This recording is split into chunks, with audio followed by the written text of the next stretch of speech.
భారతదేశ చరిత్ర యందు లిఖితపూర్వకమైన స్పష్టమైన చరిత్ర లేకపోయినా కళ్ళకు కనిపించే నిలువెత్తు సాక్ష్యాలు కలిగిన కులాలు ఎన్నో ఉన్నాయి.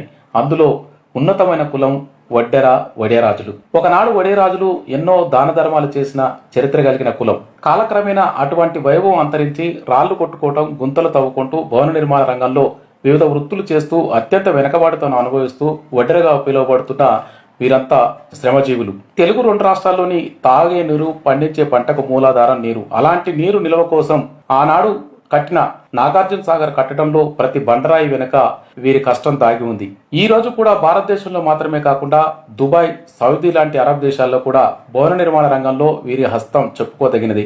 మనిషి పుట్టుకతో మొదలు పెడితే చనిపోయేదాకా, ఆసుపత్రి భవనం నుంచి మొదలు పెడితే అతను నివసించే భవనం వరకు, చివరికి అతని స్మృతి వనం వరకు వడ్డెరలు నిర్మించిన నిర్మాణాలే. తెలంగాణ ఉద్యమ చరిత్రలో ముఖ్య పాత్ర పోషించినటువంటి ఉస్మానియా యూనివర్సిటీ, ఆ యూనివర్సిటీ నిర్మాణం కూడా వీరి చేతుల మీద ఘనంగా జరిగిందే. ఈ నిర్మాణానికి మొదట బండెత్తినది వడ్డెరులే, పునాది తీసినది వడ్డెరులే. ఆ యూనివర్సిటీ ద్వారా ఎంతో మందికి రాజ్యాధికారాన్ని అందించినప్పటికీ వీరికి మాత్రం ఇప్పటికీ రాజ్యాధికారం దక్కకపోవడం చాలా శోచనీయం.